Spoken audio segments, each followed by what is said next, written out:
164 రోజుల దాకా వెయిట్ చేసి 164 రోజులు పూర్తి కాగానే రైతు గంట సమయంలో ఈ టెంట్ తీసేసి ఆ ఎదరోళ్ళది అడ్డం పెట్టుకొని రెండు తీసేసి కావాలని భయప్రాంతం చేసి సరే అని చెప్పి మేము టెంట్ లేదని ఇక్కడ లోన చేస్తా ఉన్నాం, లోన కూడా చేయడానికి తీయలేదని చెప్పి బెదిరిస్తా ఉన్నారు. అయితే ఈ కూటమి ప్రభుత్వాన్ని గత ప్రభుత్వం చేసినట్టే చేస్తున్నారు. గత ప్రభుత్వం గనక 151లో 11 ఆయన వచ్చినాయి. ఈ పండగ సందర్భంలో ఈ వాతావరణంలో ఈ బాధేసి ఈ ఏఆర్ఎస్ పార్టీ అధ్యక్షుడు కేకేఆర్ నేను చెప్తున్నా శపిస్తున్నా, రైతులకు అన్యాయం చేస్తే పుట్టగతులు లేకుండా ఒక్క సీటు కూడా రాకుండా 0 సీట్లు వచ్చినట్టుగా ఆ దేవుడు ఆశీర్వదిస్తాడు అని చెప్పి నేను గట్టిగా చెప్తా ఉన్నాను. ఈ ప్రభుత్వానికి ముగ్గురు కలిసి పోటీ చేశారు, ముగ్గురు కలిసి కాదు 150 మంది పోటీ చేసినప్పుడు ఒక్క సీట్ రాదని చెప్పి నేను చెప్తా ఉన్నా. ఎందుకంటే అప్పుడు నువ్వు 23 ఎమ్మెల్యేలు కొన్నావు, 3 ఎంపీలు కొన్నావు 2014 గెలిచినాక వైసీపీ వాళ్ళవి, నీకు అయ్యే వచ్చినాయి ఆ దేవుడు ఆశీర్వాదం. మళ్ళీ ఇప్పుడు కూడా ఈ మొండి వైఖరి, రైతులు భూములు ఇచ్చారు నా కోసం నన్ను ఇచ్చారని చెప్పి 1,00,000 సార్లు చెప్పుకున్నావు. ఈ రోజు ఆ రైతుల మీద విశేషత చూపిస్తూ అనేక మార్లు అనేక ఇబ్బందులు పెడతా ఉన్నారు. సెకండ్ పులింగ్ నవేనివని ఇవన్నీ చూస్తా ఉంటే అంతకంటే ఘోరంగా ఈ రాష్ట్రంలో 0 సీట్లు వచ్చే ప్రభుత్వం కూటమి ప్రభుత్వం కాబోతుందని చెప్పి నేను ఘంటాపదంగా చెప్తా ఉన్నా. ఎందుకంటే ఎదట మనిషికి ఎప్పుడు కూడా బాధ కలిగించకూడదు. ఎదట మనిషి బాధ కలిగిస్తే ఆ బాధే వాళ్ళకి వచ్చింది, మంచి చేస్తే ఆ మంచే వచ్చింది. ఎందుకంటే మీరు రైతుల భూములు ఊరికి తీసేసుకుందాము, లాగేసుకొని అమ్మేసుకుందాము, ఆయనకుంది ఒక పుత్రుడు అయితే ఆ పుత్రుడికి కొన్ని లక్షల కోట్ల ఆస్తి గడిద్దాం అనుకున్నాడు. మరి పేద రైతులు చిన్నకారు రైతులు అందరూ కూడా ఏమైపోవాలి? మరి వాళ్ళకి న్యాయం చేయాలనే ఆలోచన ఉండాలి కదా. పాపం వాళ్ళు ఎకరం తీసుకొని 20 సెంట్ అది అమ్ముకుంటేనే ఉపాధి, లేకపోతే లేదు.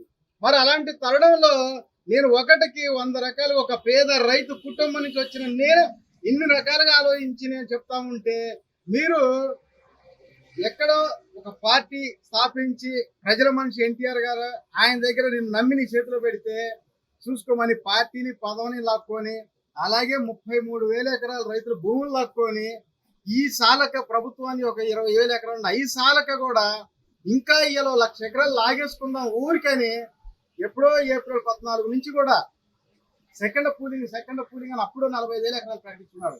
ఇంకా ఒక 1,00,000 ఎకరాలు ప్లాన్ చేసుకున్నారు వాటితో పాటు మొత్తం కలిపి. కానీ డబ్బులు ఇవ్వకుండా ఇస్తారా లేదా అని చెప్పి ఒక ట్రైల్ వేసారు, ఒక 7 గ్రామాలు అని చెప్పి 16,660 ఎకరాలు అని చెప్పి.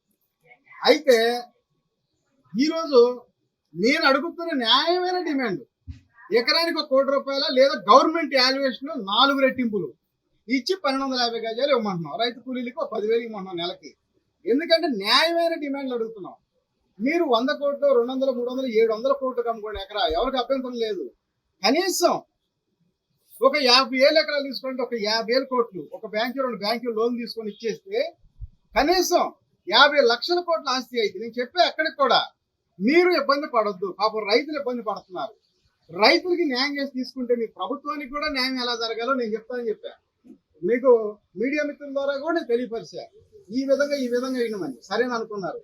మళ్ళీ ఏమైందో కొంతమంది కావాలని చెప్పి మేము ఇప్పిస్తాం మేరిపోని పొందడానికి, మీకెందుకు మేము మెలకుండా ఉండండి అని చెప్పి ప్రభుత్వాన్ని ఆపారు.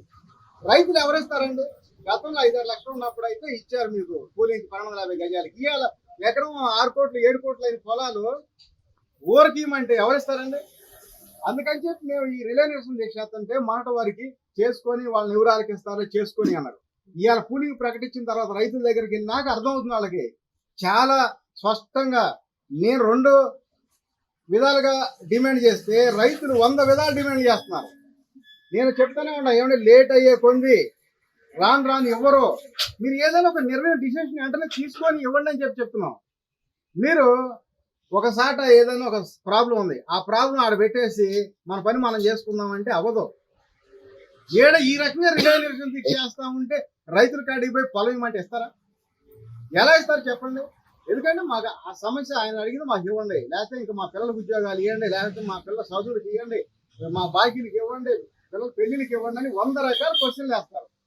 ఇదే మీరు 4 రెట్టింపులు గవర్నమెంట్ వాల్యుయేషన్ 4 రెట్టింపులు కానీ లేదా ఎకరానికి ₹1,00,00,000 కానీ అనౌన్స్ చేయండి, మీకు వెంటనే ఇస్తారు భూములు. నేను చెప్తానన్నా కదా సీఎం గారు, మీరు ప్రపంచం మీద ఉన్నారు, ప్రపంచ గిన్నిస్ బుక్లు ఎక్కే స్థాయి మీకు ఉంది కాబట్టి ఒక పెద్ద మనసు చేసుకొని రైతులకి ఒక చిన్న డిమాండ్ ఒకటి నెరవేర్చమని చెప్తా ఉన్నాం. అప్పుడు వాళ్ళకు కూడా అందరికీ ప్రాబ్లమ్స్ లేకుండా సాల్వ్ అయిపోతుంది. ఆ విధంగా ఇచ్చినట్టయితే ల్యాండ్ ప్రభుత్వానికి ఇమీడియట్ గా ఏర్పాటు అవుద్ది. అలాగే రైతులకు సమస్యలు తీరుతాయి, రైతు కూలీల సమస్యలు తీరుతాయి. ఇక్కడ రాజధానిలో రేట్లు వచ్చినట్టయితే ఈ రాష్ట్రం మొత్తం కూడా అలాగే రేట్లు వస్తాయి. రాష్ట్రం మొత్తం కూడా ఆనందంగా ఉంటారు. రేపు మళ్ళీ మీకు ఓట్లు వేసి మేము మళ్ళీ గెలిపించడానికి అవకాశం ఉంటుంది. మీకు 0 సీట్లు కావాలా లేకపోతే 170 సీట్లు కావాలని పదే అడుగుతున్నా. వాస్తవంగా జరిగేదే ఇదే పోకటి ఇంకొక 2 సంవత్సరాలు కొనసాగితే ఖచ్చితంగా 0 సీట్లు వస్తాయి, అనుమానే లేదు. అందుకని చెప్పి నేను ప్రభుత్వాన్ని చెప్తున్నా అంటే మీరు చేయదలిసింది మరి చెయ్యండి ఇమ్మీడియట్ గా. ఆ తర్వాత ఎవరు లేట్ అయిపోయింది, ఇంకా టైం లేదు, మీరు చేయలేమని చెప్పి ఎవరు. నేను ప్రభుత్వాన్ని సీఎం గారిని డిమాండ్ చేసేది అదే. గతంలో కూడా చూసాం, నా దగ్గర రాట నామోసేట చిన్న పార్టీ అంటే నాకు తెలిసి అయితే నా దగ్గర రాట చిన్న పార్టీ నామోసి కాదు, నాది చిన్న కులం అని చెప్పి రావట్లేదని చెప్పి నేను అనుకుంటున్నా. వాస్తవంగా ఇది మా ఎస్సీ ఎస్టీ బీసీ మైనార్టీలు ఓట్లు అయితే మీకు కావాలి. మా ఓట్లని మీ పూరికి ఆస్తి అనుకుంటున్నారా ఏంది? ఎల్లకాలం మీకే వేసి కట్టబెట్టి మీ మోసేతి కింద నీళ్లు తాగుతాం అనుకుంటున్నారా ఏంది? టైం వచ్చింది, ఎస్సీ ఎస్టీ బీసీ మైనార్టీలు టైం వచ్చింది, అన్ని కులాలు దఫల వారీగా సీఎం చేసే టైం వచ్చింది. అవసరమైతే ప్రతి నెల ప్రతి కుటుంబానికి ₹1,00,000 ఎలా ఇవ్వాలో కూడా నేను ఒక ప్లాన్ చేస్తున్నా, ఇచ్చి తీరుతా కూడా. ప్రజలు మీరు ఇవన్నీ జరగాలంటే రేపు ఏఆర్ఎస్ పార్టీకి ఒక ఓటేయండి, ఇవన్నీ జరిగి చేసి చూపిస్తానని చెప్పి కూడా నేను ఛాలెంజ్ చేస్తా ఉన్నాను. ఈ ప్రభుత్వానికి మన మీద విశేషత, చిన్న కులాలంట మనకి, వాళ్ళు ఏం పెద్ద కులాలంట. ఎంత దారుణంగా మాట్లాడుతున్నారండి అసలుకి. మీరు ఒకడు వచ్చి నాకు ఫ్లాట్ కొని డబ్బులు తీసుకొని ఆ పేపర్ లీకుండా వాయిస్ రికార్డు కూడా ఉన్నాయి, ఎలా టెంట్ వేపించి అతని చేత కావాలని మన టెంట్ తీపిచ్చేసి వీళ్ళు బీసీ నా కొడుకే నీకు పార్టీ కావాలా, మా పార్టీలో పనిచేయి, లేకపోతే నేను చెప్పి నేను లేకపోతే నువ్వు సంపుతాను బెదిరిస్తున్నారు. కనీసం ఇప్పటికి ఎన్నిసార్లు సంపుతాను బెదిరించారంటే ఆ భగవంతుడు ఉన్నాడు, ఎవరినైనా ఎదుటోడిని ఏమైనా చేద్దామంటే అది వాళ్ళకే తగిలిద్ది. ఎందుకంటే ఏ శక్తి లేకుండా భగవంతుడి అనుగ్రహం లేకుండా ఇంత నడపట్ల, ఆ భగవంతుడి అనుగ్రహంతోనే ఇవన్నీ నడుతున్నాయి. మీరు పదే ఇదే దాడులు చేయాలి, ఇలాగే చేయాలని చూస్తే ఇదే రిపీట్ అయ్యి వాళ్ళకే తగిలిద్ది. పుట్టగతులు లేకుండా పోతారు, ఈ రాష్ట్రం వదిలి పెట్టిపోతారు, ఇక ఈ రాష్ట్రంలో అడుగు కూడా పెట్టుకుంటూ పోతారనమాట. ఇది నేను ఛాలెంజ్ చేస్తున్నాను కొంతమంది కూటమి ప్రభుత్వానికి. మీరు పదే ఇలాగ ఉండకుండా మంచి చేయండి ప్రజలకి, మీరు మంచి అనిపించుకోండి. కలెక్టర్లు లేకపోతే ఎస్పీలు గారు ఏమంటే మనం ప్రభుత్వం మీద మీ ఎంత చేసినా మంచి అనిపించుకోవట్లేదంటే ఎలా, ఏం చేశారని మీరు మంచి అంటారు అసలు చెప్పండి? ఒక్క పనిని సక్రంగా చేశారా? అంత దౌర్జన్యం, మేమే ఎక్కువ, ఎవరికంటే ఎక్కువ అండి? అందరూ సామాన్యులు కదా, అందరూ మానవులేగా. ఎంత దారుణంగా ఇబ్బందులు పెడుతున్నారంటే ఇది వీళ్ళకి వాస్తవంగా మంచి పని కాదు. కూటమి ప్రభుత్వం వీళ్ళకి రేపు ఒక్క సీట్ కూడా రాదు, 2029 ఎలక్షన్లో ఒక్క సీట్ కూడా రాదని నేను ఛాలెంజ్ గా పదే చెప్తున్నా. ఇదే వారి కనుక నడిస్తే ఒక్క సీట్ రాదు. ఎప్పుడైతే మీరు రెడీగా ఫ్లైట్ బుక్ చేసుకొని ఉండండి విదేశాలు వెళ్ళడానికి. కౌంటింగ్ రేపు 29 ఎలక్షన్ లో కౌంటింగ్ అయిన గంటలో మీరు ఫ్లైట్ ఎక్కి వెళ్ళిపోవాలి, లేదా 3 రోజుల ముందే అక్కడ ఉండండి. ఖచ్చితంగా ఆ లెక్క వేరుగా ఉంటది. ఇవాళ మీరు చేసే దాడికి ప్రతి దాడి 10 రెట్టింపులు ఉంటుంది. ఛాలెంజ్ అని చెప్తా ఉన్నా. ఎందుకంటే ఎవడ కూడా కడుపు మండితే ఎలా ఉంటుందో చూపిస్తారు. మీ అధికారం ఉందని చెప్పి మీ ఇష్టానుసారంగా దాడులు చేస్తే ఊరుకుంటాం అనుకుంటున్నారా? పోలీసుల్ని అందరిని అడ్డం పెట్టుకొని అర్ధరాత్రులు టెంటులు తీపిచ్చేసి ఇదే విధంగా మీరు అనేక దాడులు చేస్తే ప్రజలు చూస్తా ఊరుకోరు. ఓర్పు నశించిన తర్వాత తిరగబడితే ఆ లెక్క వేరుగుంటుందని చెప్పి నేను ఈ కూటమి ప్రభుత్వానికి నేను హెచ్చరిస్తున్నా. మోడీ గారు మీరు కూడా అర్థం చేసుకొని ఇక్కడ ఉన్న సీఎం చంద్రబాబు నాయుడు గారిని కనుక ఖండించకపోతే ఈ ప్రభావం మోడీ గారికి సెంటర్లకు కూడా పడిద్దని చెప్పి నేను చెప్తా ఉన్నా. ఎందుకంటే ఎంత మందిని శోభిస్తున్నారో మీరు చూస్తలా. మీ కార్యకర్తలు కానీ మీ చిన్న నాయకులను కానీ ఎంక్వైరీ చేసుకోమనండి, ఇంటెలిజెన్స్ వాళ్ళ ద్వారా ఎంక్వైరీ చేసుకోమనండి. ఈ రాష్ట్రంలో దౌర్జన్యాలు తారాస్థాయికి వెళ్ళిపోయినాయి, అనేక విధాలుగా అవుతా ఉన్నాయి. మేము చూస్తూనే ఉన్నాం. ఇంకా నేను ఏం చెప్తున్నా అండి, శాంతియుతంగా రిలే నిరసన దీక్ష చెప్తున్నా. ఎక్కడైనా 1% ఎవరినైనా ఇబ్బంది పెట్టామా? లేదు. ఎందుకు చెప్తున్నాం? మీరు ఈడ ఒక 50,000 ఎకరంగాలో 1,00,000 ఎకరాలు, ఒక 20,000 కోట్లు 30,000 కోట్లు రైతులు పెట్టుబడి పెడితే 50 లక్షల కోట్ల ఆస్తి నేను సమకూర్చి పెడతానన్నా. ఎలా ఇప్పియాలో రైతుల దగ్గర, ఎలా మాట్లాడాలో రైతుల దగ్గర, ఈ ప్రాంత ప్రజలు ఎలాగ చెప్పాలా నేను మాట్లాడదని చెప్పా. మీరు చేయాల్సిందల్లా రైతులకు ఒక 20,000 కోట్లు ఇస్తే చాలు. 1,00,000 ఎకరాలు మీ చేతిలో పెడతారు. కనీసం 50,000 ఎకరాలు తీసుకున్నా కూడా 50 లక్షల కోట్ల ఆస్తి ప్రభుత్వానికి సమకూరింది. అంటే ప్రభుత్వం అంటే ప్రజలే, ప్రజలకు వస్తాయి. రేపు మీరు ఏ విధంగా డెవలప్ చేయాలో, రాజధాని ప్రజల్ని ఎలా డెవలప్ చేయాలో, ఈ రాష్ట్రాన్ని ఎలా డెవలప్ చేయాలో మీకు తెలియకపోతే నన్ను అడగని, నేను చెప్తానని చెప్పా. ప్రత్యక్షంగా కాకపోయినా పరోక్షంగా చెప్తా. ఒకవేళ మేము చిన్న పార్టీ చిన్నదని కాదు చెప్పే కదా, మేమన్నా చిన్న కులం వాళ్ళమని చెప్పాము, మీకు నామోసిగా ఉన్నాము. పోనీ నేను ఎక్కడో సాట ఒక ఏర్పాటు చేసి మా ఇంటికి రండి, అడగండి, చెప్తాం. లేకపోతే ఏదో మీకు నచ్చిన కాడ అడగండి, మేము చెప్తాం. అంతేగాని దాడులు చేసి మీ ఇష్టానుసారంగా బెదిరింపులు చేస్తే భయపడటానికి ఇదేదో 1960, 70 కాదు. ఇవాళ 2020 టెక్నాలజీ మారిపోయింది. 2025 రాబోతా ఉంది, 26. రేపు ఎలా ఉంటదంటే రానున్న కాలంలో చెప్పాం కదా, ఎలక్షన్ ముందే కొంతమంది విదేశాలు టికెట్ బుక్ చేసుకోవాలి ఫ్లైట్ కి. ఆ రోజు మళ్ళీ రావాలంటే నీ రాష్ట్రంలో అడుగు పెట్టాలంటే భయం పుట్టిద్ది. ఎందుకంటే నేను ఎందుకు ఈ విధంగా కొంతమంది పార్టీలో బెదిరిస్తా ఉన్నారంటే ఎదుర్కోవడానికి వాళ్ళను కూడా ఏదో కొన్ని పదాలు వాడారు. ఎందుకు వాడుతున్నారా నేను ఆలోచిస్తే అర్థమైంది. ఓహో, ఈ విధంగా నాకు ఇప్పుడు అర్థమవుతుంది రాను ఎందుకు ఈ విధంగా కష్టపెట్టి పెట్టా అని.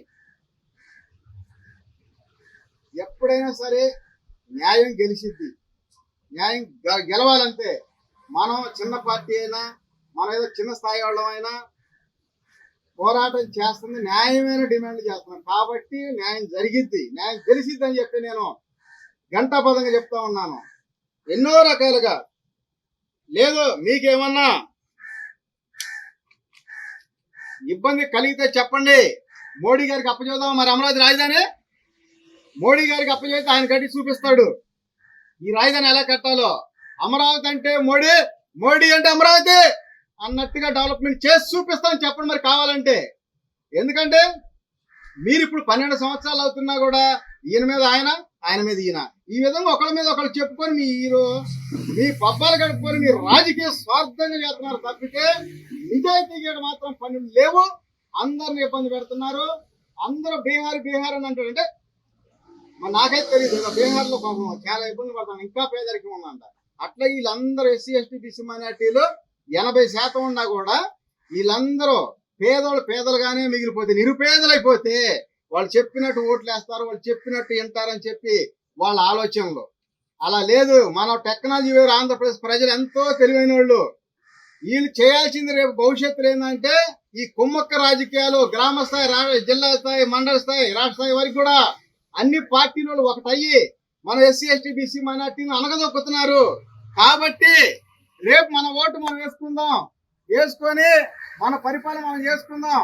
నెలకి ప్రతి కుటుంబానికి 1,00,000 రూపాయలు ఎలా ఇయ్యాలో కూడా ప్లాన్ చేసుకొని ఇచ్చుకున్నాము. ఆ విధంగా మనం ముందుకు పోదామని చెప్పి నేను ఈ ప్రెస్ మీట్ ద్వారాగా ఈ రాష్ట్ర ప్రజలందరికీ కూడా తెలియపరుస్తా ఉన్నాను. కూటమి ప్రభుత్వం మాత్రం నేను మళ్ళీ ఒకసారి చెప్తా ఉన్నా, మీరు ఆలోచన చేసి రాజధాని విషయంలో స్పష్టత హామీ ఇవ్వండి. 2-3 రోజుల్లో ఇవ్వకపోతే ఆ తర్వాత మీరు మళ్ళీ ఏమైనా చేసుకున్నా కూడా ఎకరం ఎవరు పొలం మీరు ఎకరానికి 5 కోట్లు ఇచ్చినా కూడా ఎవరిక.